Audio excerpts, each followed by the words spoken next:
Assalamualaikum warahmatullahi wabarakatuh. Perkenalkan, nama saya Cahya Auliansanti dari kelas 3A. Di sini saya akan membacakan jurnal yang saya dapat yang berjudul Penerapan Etika dan Akhlak dalam Kehidupan Sehari-hari. Jurnal ini membahas penerapan nilai-nilai etika dan akhlak Islam dalam kehidupan sehari-hari secara praktis. Penulis menekankan pentingnya adab dan perilaku Islam dalam berbagai aspek, seperti saat berdialog, bercanda, bertemu, makan minum, dan berinteraksi sosial. Tujuannya agar umat Islam membentuk karakter melalui kebiasaan akhlak.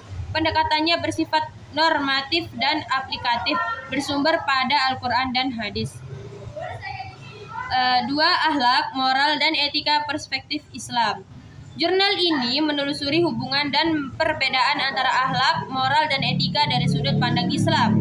Akhlak dianggap bersumber dari wahyu, moral dari kesepakatan sosial, sedangkan etika berasal dari pemikiran rasional. Kajian ini menggunakan metode studi literatur dengan tokoh utama Al-Ghazali dan Ibnu Miskawai.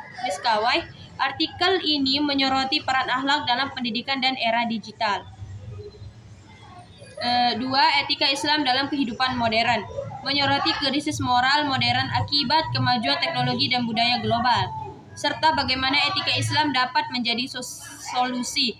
Penulis menegaskan bahwa nilai-nilai Islam bersifat universal dan mampu menuntun umat menghadapi modernitas tanpa kehilangan moralitas.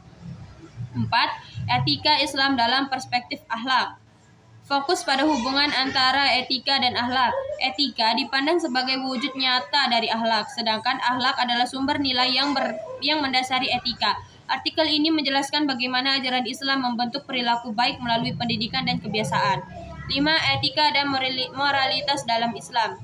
Membandingkan konsep moral Barat dan etika Islam. Dalam moral Barat, nilai kebaikan berasal dari rasio manusia, sedangkan dalam Islam, kebaikan ditetapkan melalui wahyu.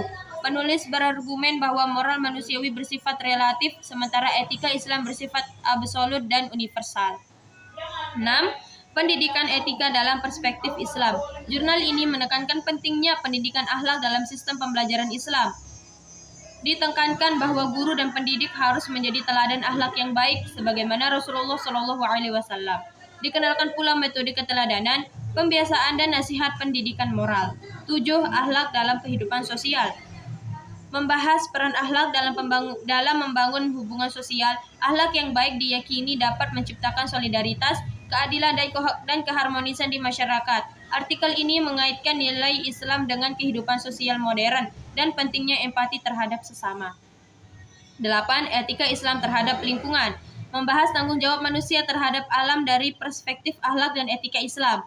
Manusia sebagai khalifah di bumi memiliki kewajiban menjaga keseimbangan ekosistem. Artikel ini mengaitkan ibadah dengan kepedulian lingkungan. 9. Etika dan akhlak dalam perspektif pendidikan Islam. Menjelaskan pentingnya integrasi nilai-nilai akhlak dalam pendidikan formal. Akhlak dipandang sebagai inti dari pendidikan Islam yang menumbuhkan karakter, disiplin, dan tanggung jawab. Artikel ini menegaskan bahwa keberhasilan pendidikan diukur dari moral peserta didik. 10. Islam rahmatan lil alamin dan pembentuk akhlak global. Menjelaskan konsep Islam sebagai rahmat bagi seluruh alam yang menekankan keadilan, kasih sayang, dan toleransi. Akhlak dipandang sebagai pondasi pembentukan masyarakat dunia yang damai dan berkemanusiaan.